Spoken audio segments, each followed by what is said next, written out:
네, 안녕하세요. 킴쌤입니다. 여러분들 날 더운데 잘 지내고 계시죠? 네, 저도 잘 지내고 있습니다.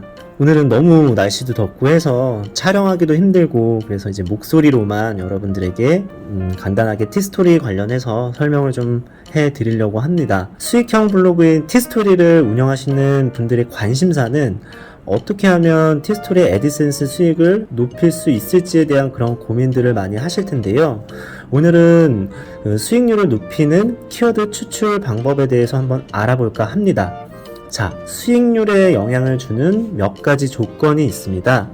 티스토리 수익은 트래픽, CTR, CPC 이 정도로 책정을 해 볼 수 있는데요. 다들 너무 어려워하시는 것 같아서 여러분들이 아주 쉽게 알아들으실 수 있도록 용어 설명을 먼저 해 드릴게요. CTR은 쉽게 말해서 광고 클릭률이고요. CPC는 광고 단가입니다. 자, 먼저 CTR에 대해서 설명을 해드리자면, 예를 들어서 내가 작업한 포스팅에 100명이 들어왔다. 그런데 클릭은 1개만 받는다고 하면 클릭률은 1%가 되겠죠. 그런데 10명이 들어와서 1클릭을 받는다고 하면 클릭률은 10% 정도 나오게 됩니다. 같은 1클릭을 받아도 후자 쪽의 클릭률이 훨씬 높게 측정이 되고, 또 요것은 수익률에 영향을 받게 되는데요. 그래서 페이지 CTR을 높이기 위해서 부분 광고를 적절히 심는 전략도 하나의 방법이고요.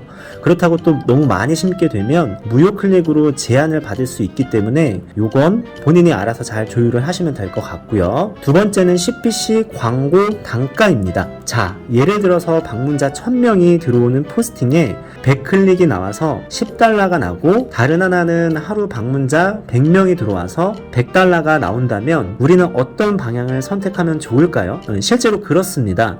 키워드 선택에 따라서 경우에 따라서는 수익의 100배 이상 차이가 날 수가 있고요. 그래서 티스토리는 적절한 키워드 선택과 주제를 정함에 따라서 수익률에도 엄청난 영향을 미치게 됩니다. 각각 광고마다 클릭당 광고 단가가 다르기 때문에 당연히 수익률을 높이기 위해서는 낮은 단가의 키워드를 사용하는 것보다는 아무래도 높은 단가의 키워드로 주제를 정하시는 것이 수익률에 좀 도움이 되겠죠. 저는 여러 개 블로그를 동시에 키우고 있는데요. 테스트를 위해서 대출 관련된 포스팅도 주기적으로 하고 있습니다. 단가가 높은 키워드이긴 하지만 저품질 우려가 있는 키워드이기도 하거든요. 그런데 오랫동안 대출 관련된 키워드로 작업을 하는 타 블로거들 모니터링을 좀 해보면 저품질에 걸리지 않고 잘 나오는 블로거들은 또 계속 유지가 되고 있어요. 저는 이게 좀 이상하더라고요. 그래서 제가 생각해낸 게, 오랫동안 대출로 작업하고 있는 블로그 몇 개를 찾아서 현재 분석을 하고 있고요. 현재 상위에 나오고 있는 블로그 포스팅을 완전 모방하듯 작업을 하면서 테스트를 하고 있습니다. 분명 제재 대상의 키워드이기도 하지만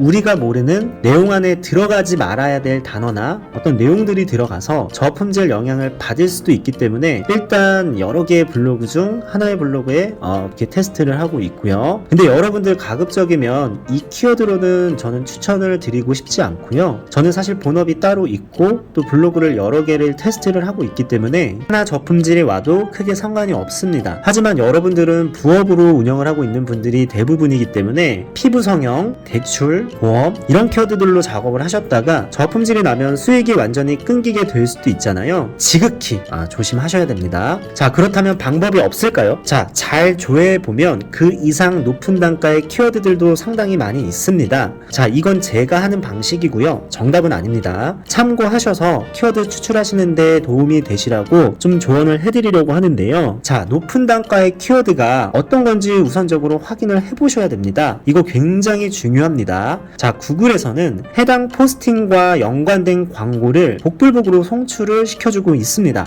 그렇기 때문에 우리가 마음대로 광고를 정할 수 없잖아요. 광고 송출은 검색자의 전 사용 기록이나 쿠키에 따라서도 전혀 다른 광고가 송출이 되기도 합니다. 하지만 대부분 내가 작업한 포스팅과 비슷하고 연관되어 있는 그런 광고를 찾아서 알아서 송출을 시켜주기 때문에 아무래도 키워드 분석이 좀 필요하다고 볼 수 있겠죠. 자, 바로 키워드 플래너를 활용한 방법이고요. 저번에 한번 설명을 해드렸었는데 네이버에서 구글 애드즈 검색하시고 가입을 하시면 되고요. 이 구글 애드즈는 정확히 말씀드리면 광고주들이 구글 광고를 라이브 시키기 위해서 가입하는 광고주 센터입니다. 있습니다. 광고주로 가입을 하시면 광고비를 충전하라고 나오는데요. 요건 그냥 무시하시고요. 결제하지 마시고 계좌 정보를 가상 계좌로 잡아주시면 굳이 입금을 하지 않아도 로그 분석할 수 있는 페이지로 넘어갑니다. 자, 넘어갔다면 오른쪽 상단의 키워드 플래너에 들어오시면 대략적인 키워드 단가를 확인을 하실 수가 있고요. 자, 예를 들어서 맛집 키워드로 한번 추출을 해볼까요? 실적 거두기를 눌러보시고 최저 입찰가와 최대 입찰가만 확인을 하시면 대략적인 클릭당 평균 CPC 단가를 확인을 하실 수가 있습니다. 자, 여기서 페이지 상단 입찰가 기준으로 클릭당 광고 단가를 확인을 하실 수가 있는데요. 맛집이라는 키워드가 사실 광범위한 키워드잖아요. 자, 그럼 상단 최고 입찰가를 오름차순으로 한번 볼까요? 민어회 맛집이라는 키워드 입찰가가 굉장히 높네요. 대략 클릭당 몇만원 정도 나옵니다. 자, 그렇다면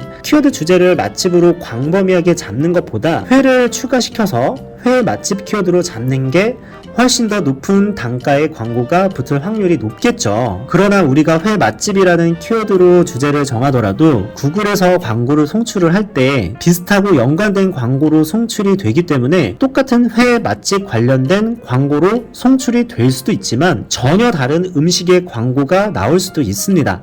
하지만 그냥 광범위하게 맛집 키워드로 작업을 하는 것보다 좀 더 세부적인 회 맛집으로 주제를 정하는 경우 그와 비슷한 광고로 송출될 가능성이 매우 높기 때문에 이제 그 가능성을 보고 주제를 선택을 하는 거거든요. 키워드 플래너에서 분석을 해서 높은 단가의 키워드로 작업을 해도 우리가 마음대로 광고를 정할 수는 없습니다. 그래도 가능성을 보고 분석을 하는 것이기 때문에 좀 더 세분화된 키워드로 작업을 하시면 수익률 올리는 데는 도움이 되겠죠. 자, 마지막으로 이슈 키워드입니다. 이건 방문자 트래픽을 높이기 위한 방법인데요. 아마 키워드 플래너 혹은 다음 클릭스 등등의 인터페이스를 활용해서 클릭당 단가를 확인을 해본다면 이슈되는 주제의 키워드의 단가는 거의 없다고 보시면 됩니다. 쉽게 말해서 최저 단가라는 건데요. 자, 예를 들어서 이슈되는 실시간 검색어를 이용을 해서 자주 등장하는 유명 MC 이름으로 주제를 정한다면 유명 MC 이름으로 광고를 하는 광고주들은 존재하지 않겠죠. CPC 광고 단가는 쉽게 말해서 광고주들끼리 서로 입찰 경쟁을 하면서 단가가 계속적으로 올라가게 되는데요.